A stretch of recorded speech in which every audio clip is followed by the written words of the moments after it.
really believe that intercultural communication is an important topic in every field. I come from Goce Delchev University, as you mentioned, from the Faculty of Philology. I'm interested in teaching English language and the linguistic fields, but I also do a lot of research in intercultural communication because I believe that this is really important, not only for languages, but in other fields. And I have mentioned that business also needs to be familiarized with intercultural communication, of course, because of the globalized world of today's and the communication that takes between people from all around the world. So my topic for today is more oriented towards how intercultural communication can help us correct ethnocentrism. Maybe you will find this term a little bit old-fashioned or obsolete, but I personally believe that this is somehow problematic even nowadays. In this modern world, we can still encounter ethnocentrism, and I believe that all of the problems that are happening around the world nowadays are actually because of ethnocentrism. So this speech will reveal the secrets of correcting ethnocentrism by actually acquiring intercultural communication competence. And this is something I have done for my PhD dissertation. I did this research a couple of years ago, but I believe that this is a topic that should be raised again, even with today's topic of artificial intelligence. So what exactly is intercultural communication? The terms culture, communication, and stereotypes will be discussed, and the model of intercultural communication competence that, according to me, can correct actually ethnocentrism.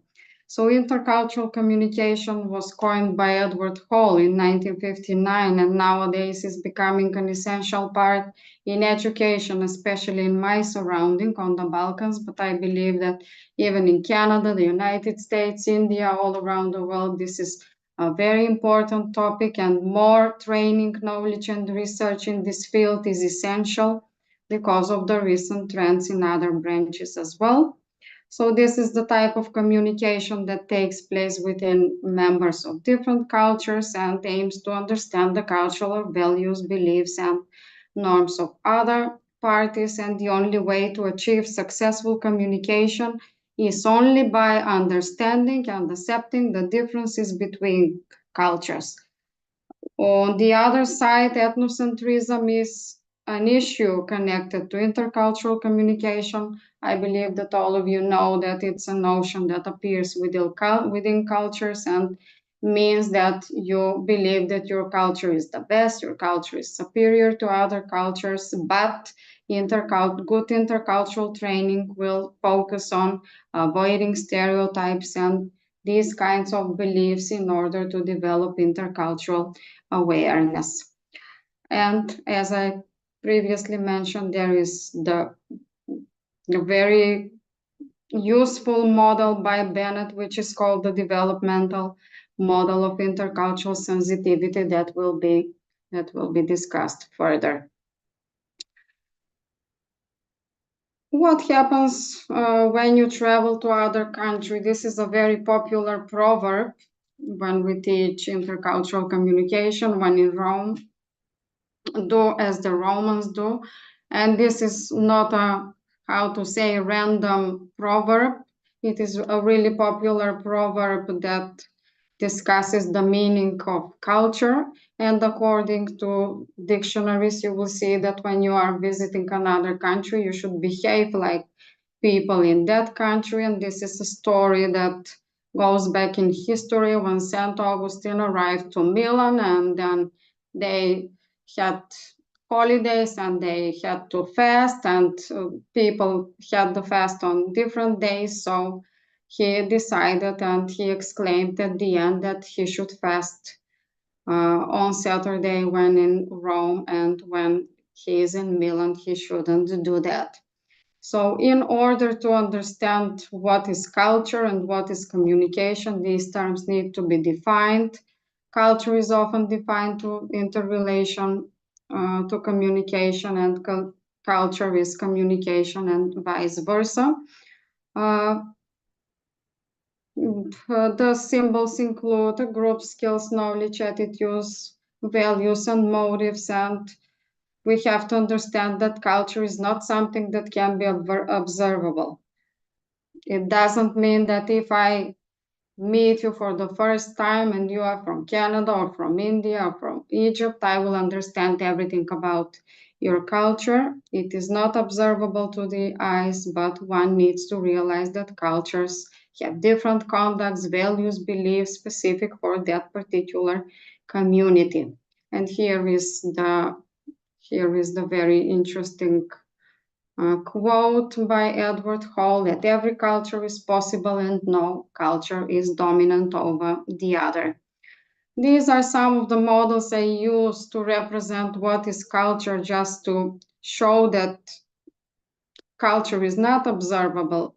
What you see is only the surface. Maybe the cultural iceberg will show you the behaviors and practices of people from that particular culture, but if you don't stay at that particular place for a long time, you wouldn't see the attitudes and the core values. Even the tree model can be a good example for the visible cultural differences, but the invisible cultural roots are not that visible to the eye. So you should learn more about that culture, stay longer at that place in order to understand the beliefs, the values, the perceptions, the attitudes, or the assumptions. And there is the other model, which is the onion model. Again, what is visible is that what comes in the surface, and what is not visible are actually the key beliefs and the norms and the values. And that's why we have to talk about stereotypes. I mean, only talk about stereotypes and not learn about stereotypes. They are fixed idea or image that many people have a particular type of person or thing, but this is not true in reality. Good intercultural training will teach you how to avoid these stereotypes and how to stay focused on culture and not basically on stereotypes, because they often contain a grain of truth, but they cannot characterize an entire culture. Stereotypes, of course, are present. We tend to rely on stereotypes, but of course, this is not correct according to intercultural training. So what is intercultural communication?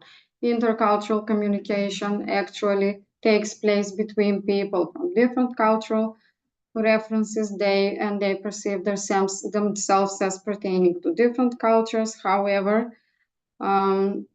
intercultural competence is something else. It's a competence that you acquire if you are, a learner of a foreign language. It doesn't have to be English, but you also need to pertain all those beliefs, values, and different cultural aspects of that particular language. So an interculturally competent speaker of foreign language possesses both communicative competence, but also the intercultural competence that relies to understanding and accepting every culture as such.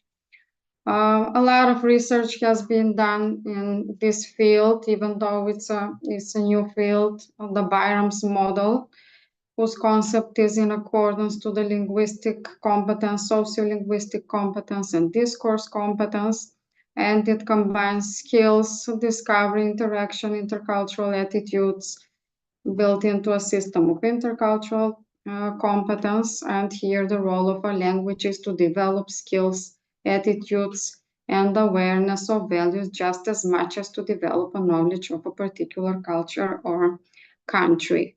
However, when I started doing research in this field, Bennett's model was somehow like revealing the secret of correcting ethnocentrism, and we will see why. This model consists of 6 stages, moving from the ethnocentrism to the ethno-relativism, or the ethnocentric stage to the ethno-relative stage.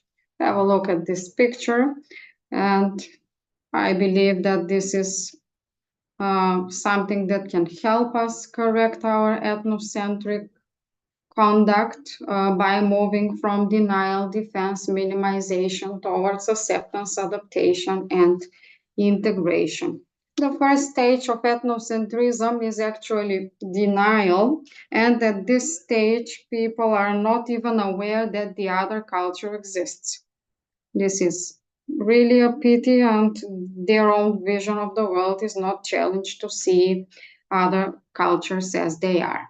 Moving towards defense, the defense phase, the ultimate stage of defense is about the feeling that the other cultures are quite simply to ours, but still we don't tend to accept it. The minimalization phase suggests that individuals disregard or trivialize differences between cultures, and again, moving to this stage means that somehow they believe that every culture is similar to theirs. If you move towards acceptance, at this stage, people do not have the expected behavior for acceptance, but they start to behave as such and start to find a way to explore differences of other cultures and do not feel that they're threatening to them. They are starting somehow to accepting them.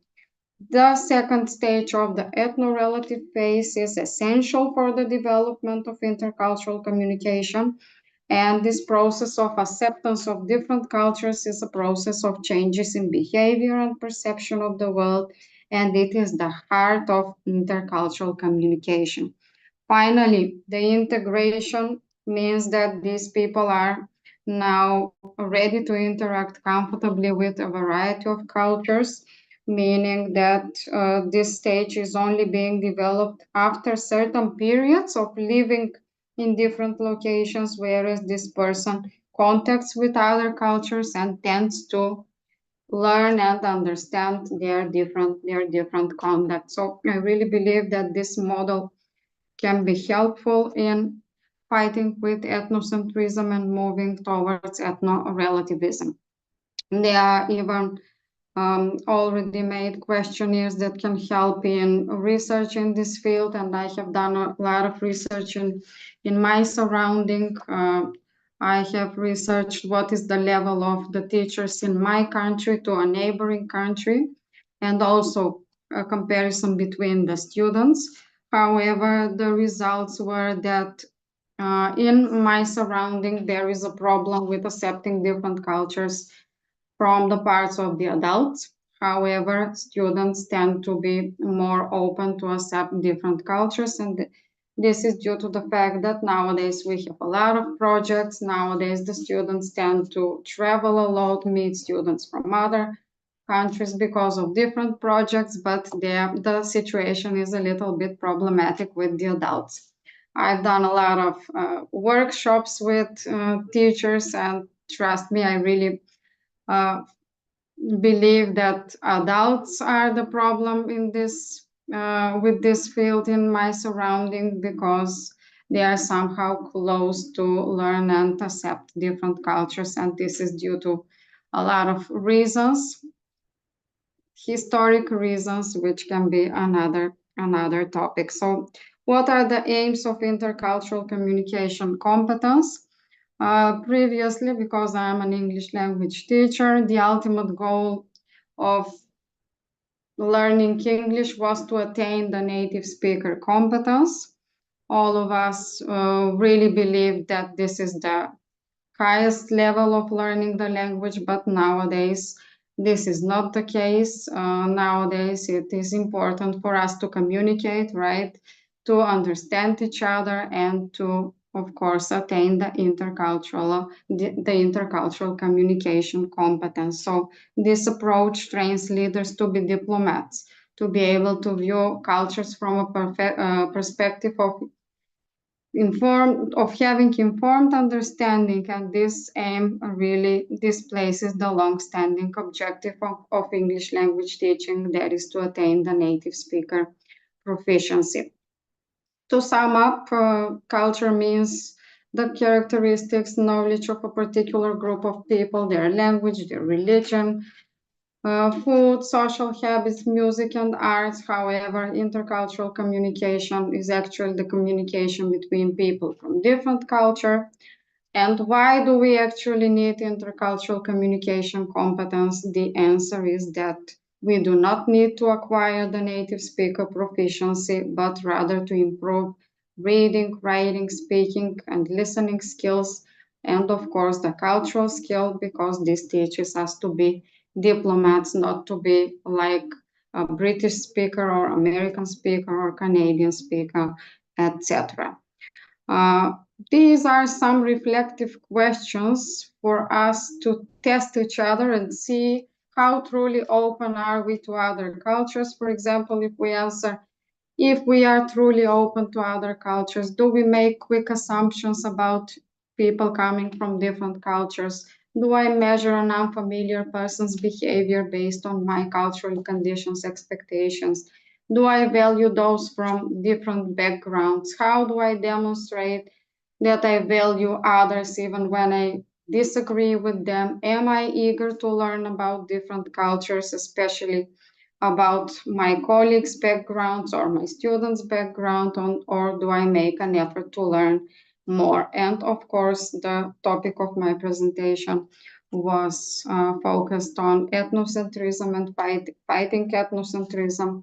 And my final question will be, if we and I am possible, and for me, is it possible to move from the ethnocentric to the ethno-relative stage? If we are eager and we would like to move from the ethnocentric to the ethno-relative stage, then we won't have any problems wherever we go in the world, no matter if it's education, if it's business. We need to accept every culture as such, because every culture is rather special. So thank you very much. This was my theoretical presentation. I didn't really include part of my research because it refers to my surrounding, but I believe that this is something interesting that can be done as a study with different cultures with Indian background, Canadian background, Macedonian background, and so on. Thank you very much. Thank you. Thank you very much, Dr. Natka. That was, I think, that incredible presentation, and what in that topic, that intercultural communications, and bringing their views into the different platform, different domain, presenting each and everything stepwise. I would like to request each and everyone, please give the big hand before discussion. I would like to have the big hand from each and everyone. Now, the session is open for discussion. The messages are also open. You can write down your question and you can raise your hand if you are having any question in your mind. We are moving forward for the discussion session.